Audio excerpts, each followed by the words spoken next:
Bienvenidos una semana más a este informativo de Noticias Católicas Magnificat TV, donde te presentamos las noticias más relevantes de la Iglesia Católica.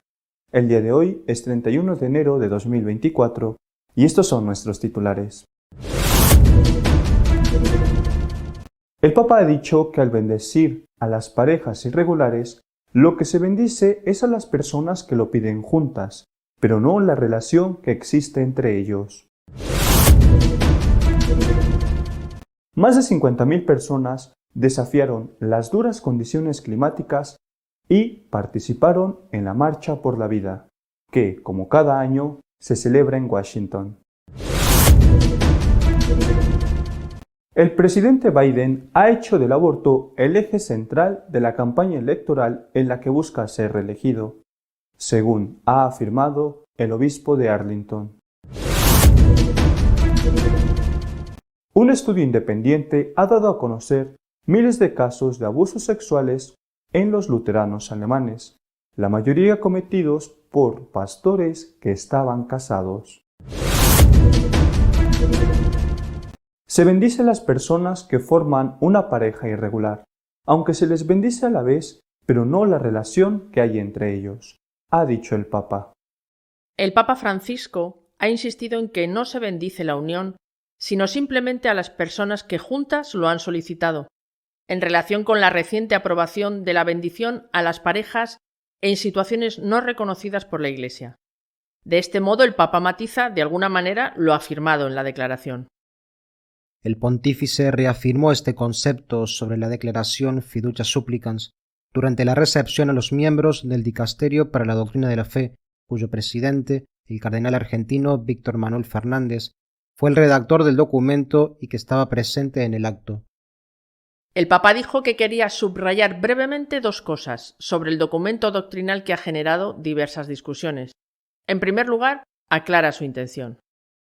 Mostrar concretamente la cercanía del Señor y de la Iglesia a todos aquellos que, encontrándose en situaciones diversas, piden ayuda para continuar, a veces para comenzar, un camino de fe.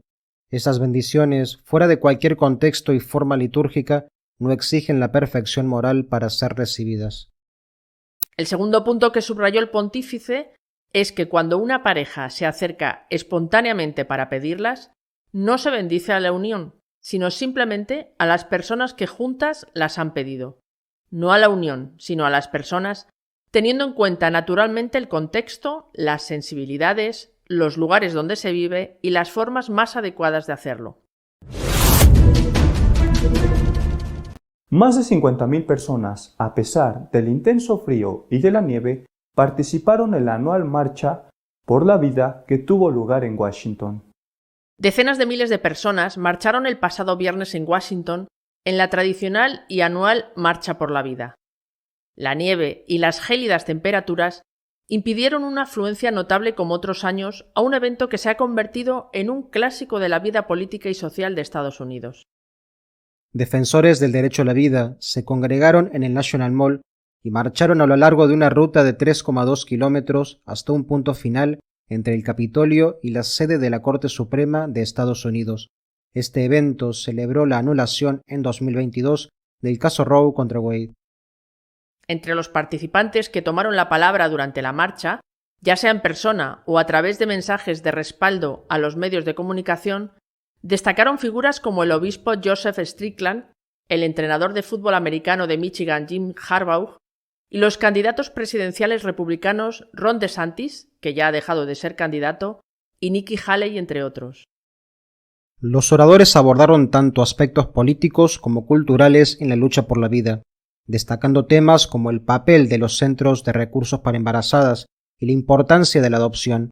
La inmensa mayoría de los norteamericanos, según una encuesta, está a favor de que se aumente la ayuda estatal a estos centros. En la edición de este año existía incertidumbre sobre si el fin de Roe, que había sido el foco principal de la marcha a lo largo de gran parte de su historia, y las condiciones climáticas invernales frías, podrían disuadir a los asistentes.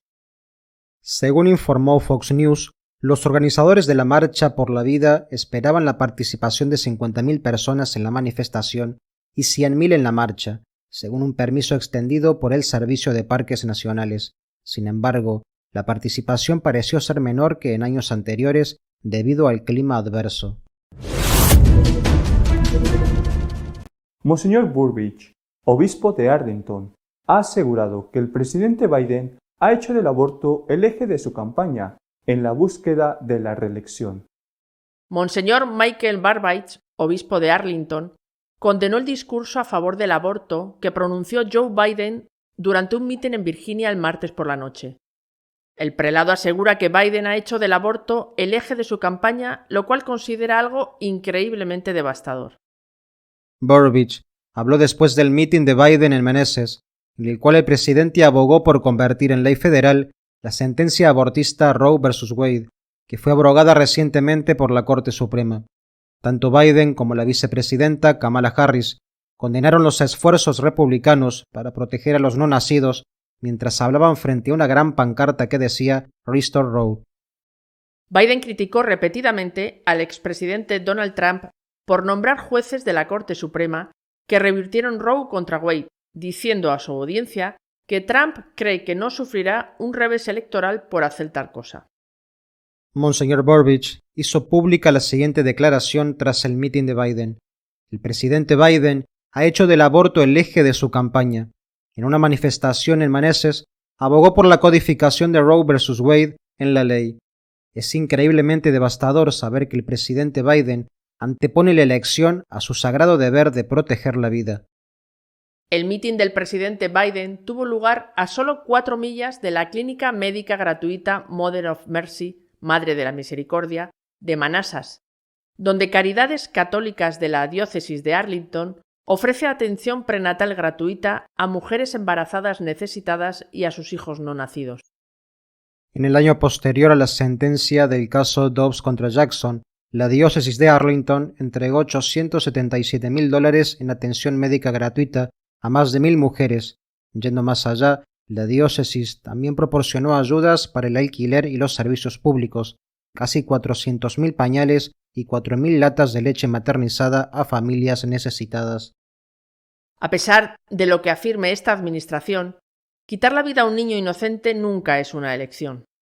Las mujeres que se enfrentan a embarazos inesperados o difíciles merecen una ayuda que afirme y apoye la vida, no que la destruya. El aborto sigue siendo el principal problema de derechos civiles de nuestro tiempo, y sin embargo, ayer mismo, la administración Biden anunció nuevos esfuerzos para aumentar el acceso a píldoras abortivas recetadas que no son seguras desde el punto de vista médico. Está claro que no se trata de la salud de las mujeres. La diócesis de Arlington y todo el movimiento Provida se mantendrán firmes en asegurar que los padres que se enfrentan a embarazos inesperados o difíciles tengan el apoyo que necesitan para elegir la vida para sus hijos no nacidos, dijo, para concluir, Monseñor Burbidge. Un estudio llevado a cabo en la Iglesia Luterana Alemana ha descubierto que fueron mucho más los casos de abusos a menores de los que se habían dicho oficialmente. Un equipo independiente de investigadores ha presentado en Hannover los resultados del primer estudio sobre violencia sexual contra menores en la Iglesia Luterana en Alemania. Los números son mucho más altos de lo esperado. Estos resultados sirven para desmontar las tesis de los partidarios del camino sinodal alemán. Según el primer estudio a nivel nacional sobre violencia sexual contra menores en la Iglesia Luterana en Alemania y los servicios asociados a ella, se estima que 9.355 niños y adolescentes han sido víctimas de abuso sexual en Alemania desde 1946. El número de acusados es de 3.497. Alrededor de un tercio de ellos son personas del clero, es decir, pastores y pastoras o vicarios. Los acusados son hombres casi exclusivamente, el 99,6%. Unas 3/4 partes de ellos casados en el momento del primer delito. La edad promedio de los acusados era de 36 años.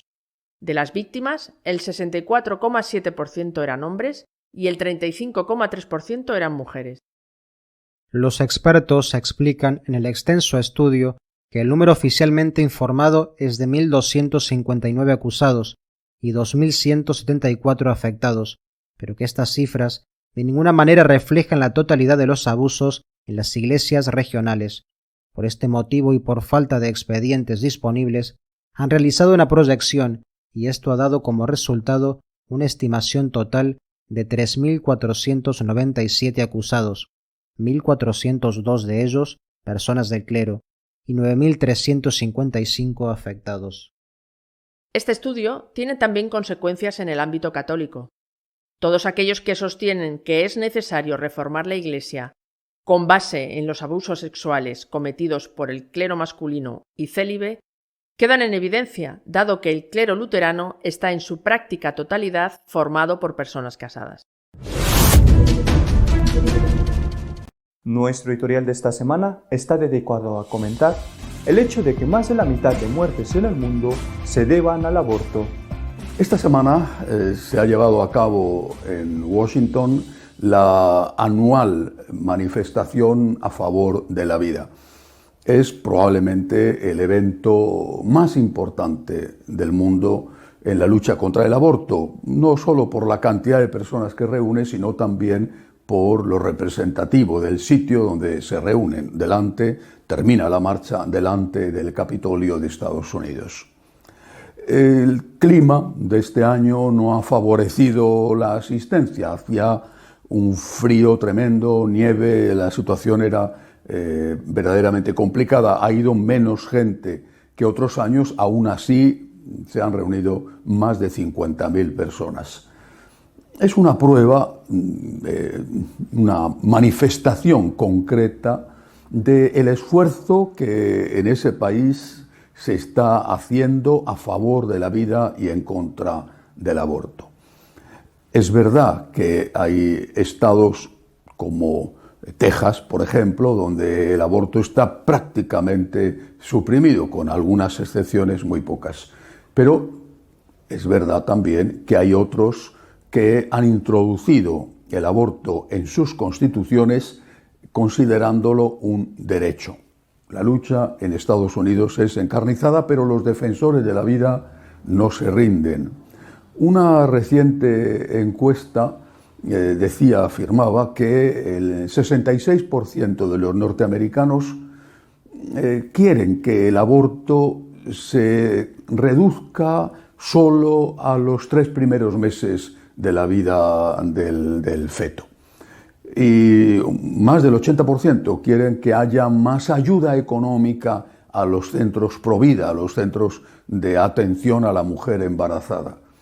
2/3 están también a favor del derecho de conciencia, de la objeción de conciencia de los médicos y los profesionales sanitarios. Todo esto son datos positivos, insisto, sin olvidar los datos negativos que todavía existen.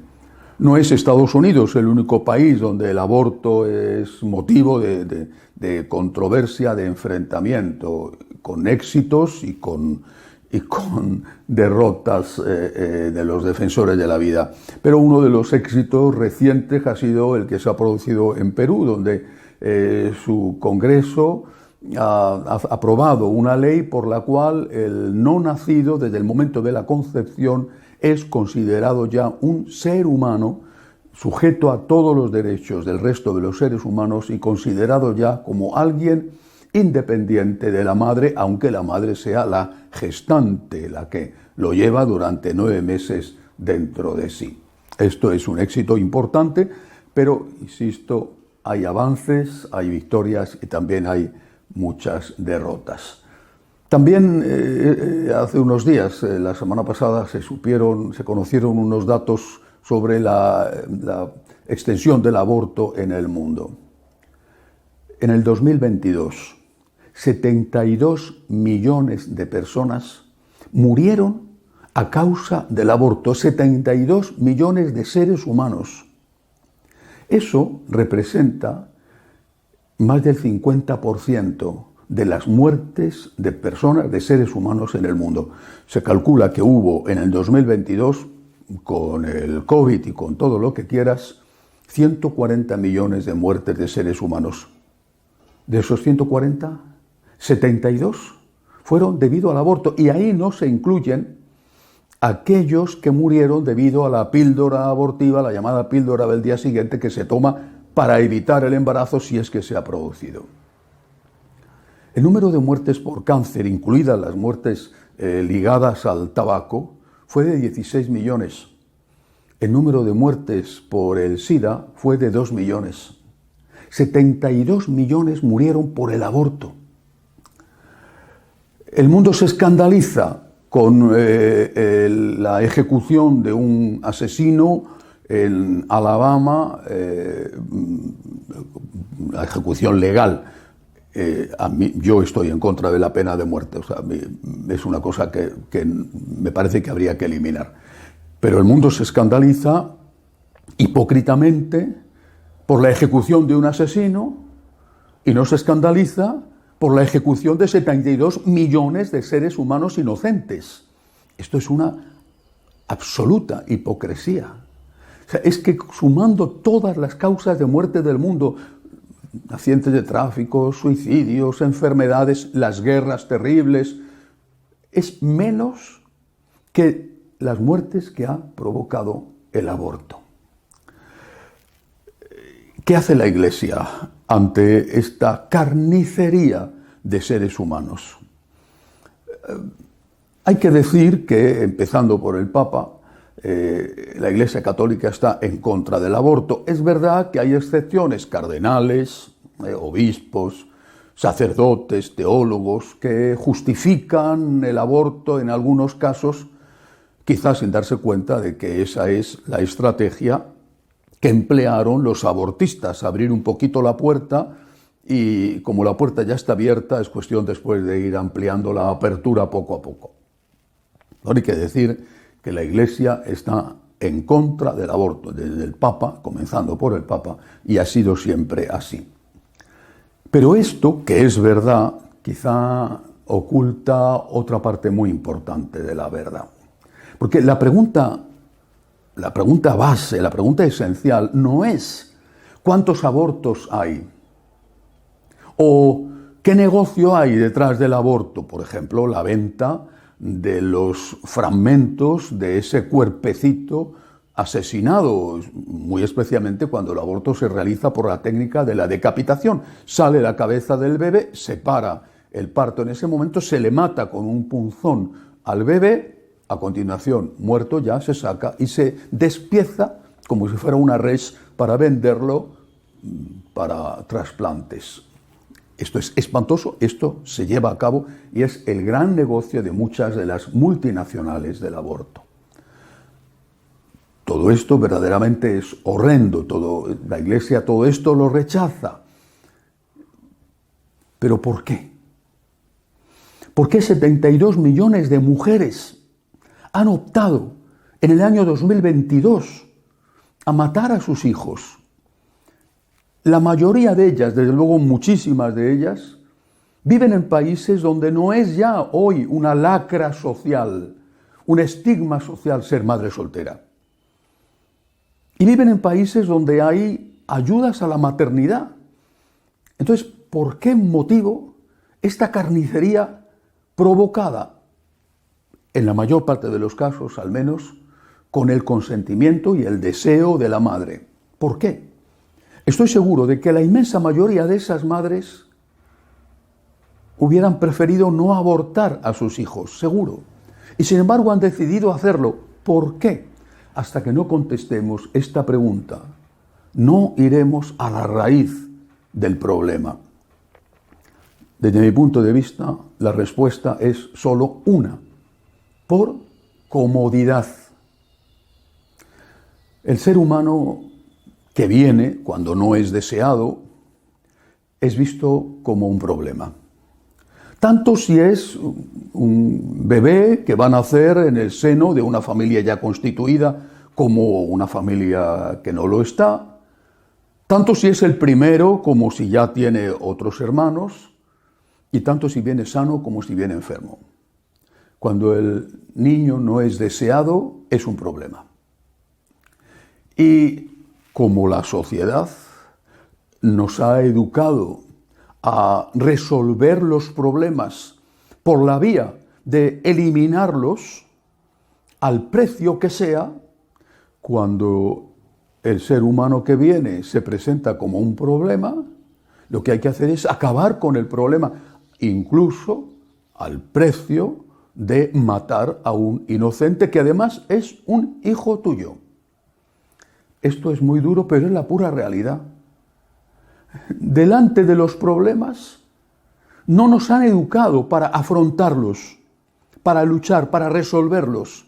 Nos han educado para eliminarlos a base de huir, incluido el terrible momento de la muerte de otra persona que es considerada como un problema, incluso aunque esa persona sea tu propio hijo. Y ahí es donde la Iglesia tiene una gravísima responsabilidad. Jesucristo nos enseñó que el que quería ser su discípulo tenía que cargar con la propia cruz cada día. Nos enseñó que hay que intentar evitar el sufrimiento. Él lo hizo curando a los enfermos, por ejemplo. Pero que eso no podía hacerse a cualquier precio. Nos enseñó que la ley que tiene que regir nuestra vida es la del amor, pero la del amor a imitación de Él, que murió en la cruz. No el amor de rendirse ante el instinto, porque eso no es el amor cristiano. Y dudo además que pueda considerarse amor, aunque algunos le den ese nombre. Jesucristo nos ha enseñado a luchar y a levantarnos si caemos. Nos ha asegurado su fuerza, nos ha asegurado su gracia. Nos ha enseñado a fortalecer las rodillas vacilantes. ¿Qué es lo que hace la Iglesia hoy? Por ejemplo, el gran debate que llevamos varios años con él y que ha tenido una de sus cimas ahora con la reciente declaración Fiducia Supplicans, el gran debate de fondo es suprimir el concepto de pecado en las relaciones sexuales fuera del matrimonio, de cualquier tipo que sean, homosexuales o heterosexuales. Suprimir el concepto de pecado, es decir, eliminar la ya de por sí frágil y tibia barrera que ofrece la conciencia para rendirse completamente al instinto. Todo lo que te pide tu cuerpo es bueno y no es pecado. Si tu cuerpo te lo pide, si tú lo sientes así, tienes derecho a hacerlo sin que te remuerda la conciencia. Esto es un paso más en esa destrucción del ser humano como alguien capaz de luchar. No te conviertas, no tiene por qué convertirte. ¿Por qué predicar la conversión? Lo que hay que hacer es suprimir el concepto de pecado, así no tienes que arrepentirte de nada, no tienes que luchar, no tienes que esforzarte, no tienes que levantarte cada vez que caes. La Iglesia, en esta desmoralización en que lleva metida desde hace ya años, está haciendo al hombre cada vez más débil, cada vez más entregado a el dominio de sus pasiones, al imperio de sus sentidos. Este hombre frágil no solamente está incapacitado para hacer frente a los pecados contra el sexto mandamiento, sino que cuando llegan otros problemas, entre ellos el fruto de una acción sexual, a veces incluso, muchas veces contraria al sexto mandamiento, cuando llegan esos problemas, que es un hijo que viene sin ser deseado, sin ser buscado, y que es un problema, ese hombre débil, ese hombre frágil, ese hombre sometido a la pasión, sometido a sus instintos, ese hombre decide, o esa mujer decide, que el único camino es la muerte, matarle, matar incluso al inocente, matar incluso al hijo. Una iglesia que ya no enseña el valor del esfuerzo, que ya no enseña el valor del sacrificio, que ya no enseña que efectivamente hay que intentar resolver los problemas, que tienes una enfermedad, tienes que intentar curarte, pero no a cualquier precio, y no, desde luego, al precio de cometer una injusticia, la mayor de las injusticias, como es matar a una persona que no tiene la culpa de nada.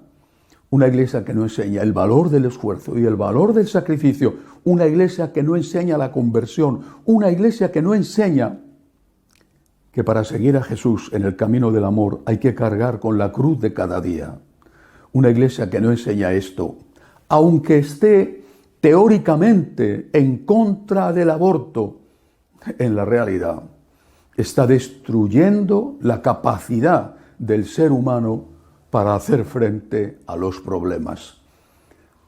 Es como si en un organismo, una persona, entrara una bacteria, que es una bacteria mortal que puede matarle, y no se hiciera nada para favorecer la bacteria, pero se hiciera algo para acabar con los glóbulos blancos, que es la defensa natural del organismo contra la bacteria. Tú no estás favoreciendo la bacteria, es decir, tú no estás apoyando el aborto, pero tú estás destruyendo los glóbulos blancos que pueden acabar con la bacteria. Tú estás destruyendo la capacidad del ser humano para luchar, para esforzarse, para sacrificarse, para no ceder ante lo que cuesta simplemente por el hecho de que cuesta. No vamos a colaborar en esta lucha a favor de la vida hasta que no empecemos a predicar íntegro el mensaje de Jesucristo. El que quiera ser mi discípulo, que cargue con su cruz de cada día y que me siga. Y mientras tanto, mientras que estemos promoviendo el hombre débil, el hombre flojo, el hombre, la mujer, mientras que estemos promoviendo eso, mientras que estemos diciendo que todo lo que te gusta y todo lo que te pide el cuerpo lo puedes hacer porque no es pecado, estaremos siendo cómplices, aunque sea indirectos, de la mayor carnicería de seres humanos que ha tenido lugar en la historia. No lo olvidemos. Hasta la semana que viene, si Dios quiere. Recuerda que si quieres estar informado, tenemos un informativo cada miércoles para informarte de las noticias más relevantes de la Iglesia. Además, te invitamos a visitar nuestro canal de YouTube, en el que puedes encontrar las misas, la homilía, el Santo Rosario. Hasta la semana que viene, si Dios quiere.